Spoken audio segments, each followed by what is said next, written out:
Welcome back, and I hope you stayed with us, but if you're new, we are talking about MADD, Mothers Against Drunk Driving. We're trying to make our world and our roads a little safer for all of us, and I'm very grateful. Terry Taylor is here, and Charity Jones, and thank you for coming. Now, you're very welcome. We left off, let's start again.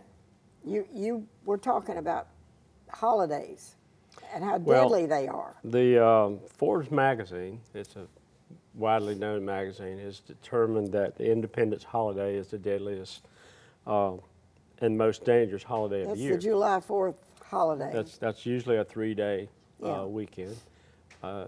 For example, in 2013, there were over 500 people killed in the United States in those 3 days. In 3 days. Hard to imagine. 513 people were killed in 3 days due to drunk driving. We feel like that's 513 too many. And we do know that with South Carolina being one of the worst in the country year after year after year, those numbers are unacceptable as well locally. And there's a lot of discussion and conversation has to be taken between the parents and their children. The parents really need to take this seriously and learn about MADD. Go to the website, madd.org. We've got the website and the phone number.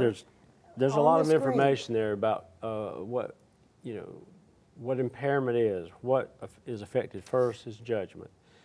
We think of drunk drivers as people who get out of their cars and they fall down, they're so drunk. That is not always the case. These are people who are over the 0.8 level, 0.08 level, and they're just making bad decisions. I can beat that train to the crossing. I can run that red light. And those are the problematic situations as well. So you're right. Most of us, when we think about DUI, we think about somebody that's wobbling and can't even stand up. But you can be impaired with just a couple of drinks. Surely. You don't have to be drunk. Right. Yeah. And there's different levels of how much alcohol has the same effect on people. Like a woman who weighs 110 pounds can drink less and be more impaired than, say, a man who weighs 200 pounds. But that's not really the issue. The issue is making a plan. If you're going to go out and you're going to drink, have a plan before you go. You're not judging people. You're just trying to make people safe. That's correct.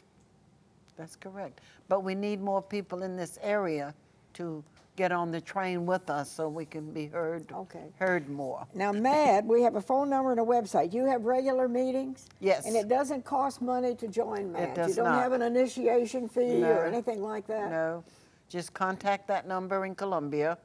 And if they come to the meeting on July the 14th, then they will know when the next meeting will, and because we will decide that night. Okay, so you have meetings, not just regular set meetings every month.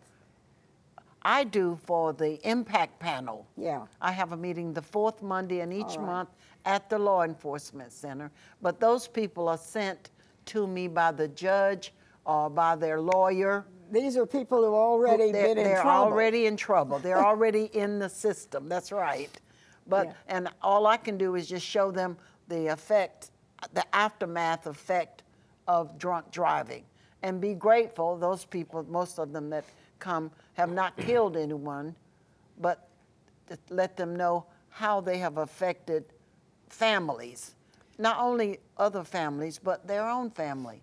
You know, it's a two-headed sword, you know, when you're impaired, and sometimes it may not be your fault as far as driving. Someone could be coming at you, but if your reflexes are not sharp, then you can't dodge them to get out of their way.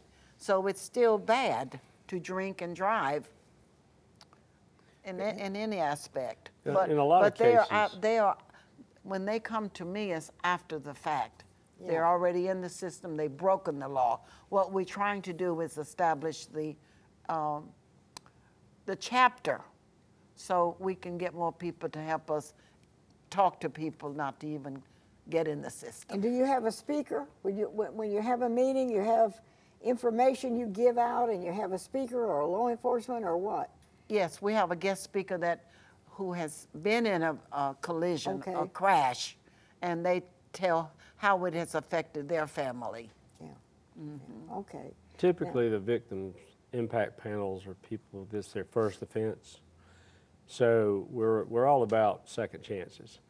And if it's a minor offense, say they just got stopped at a checkpoint, hopefully they got scared into they've made a bad mistake. But then an impact panel gets them to hear firsthand how, if they continue make those kinds of decisions, they could change their lives forever. Forever. Yeah. That's correct. It's impact panel.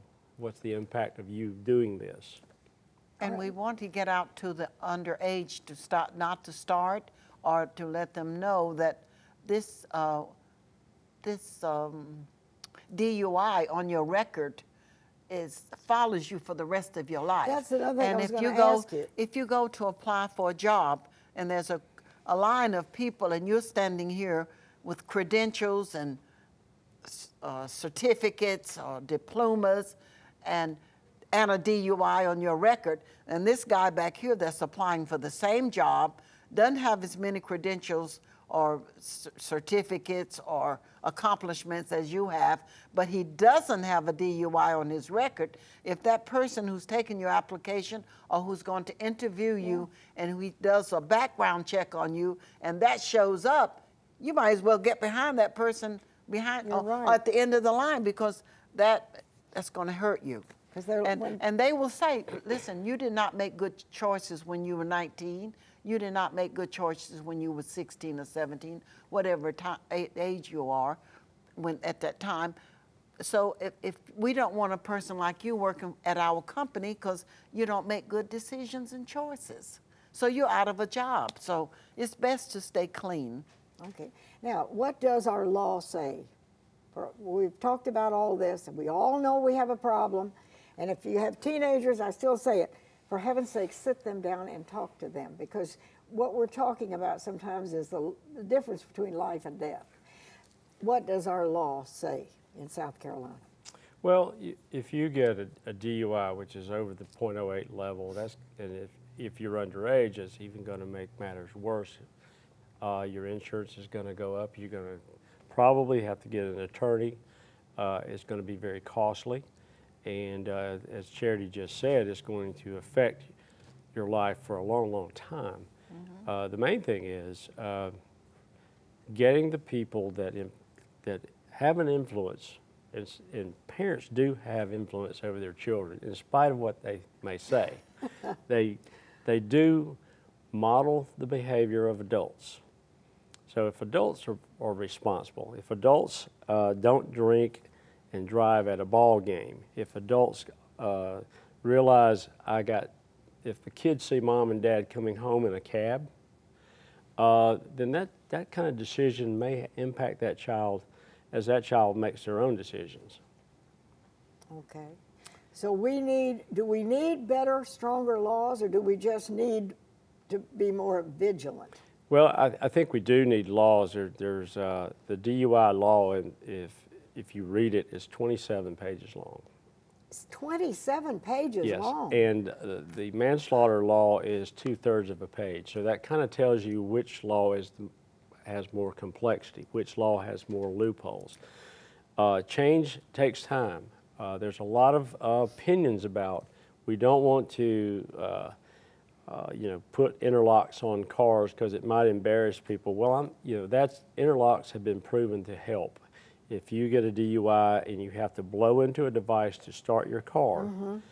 and it doesn't start if you're over a limit, that has an impact in a positive way.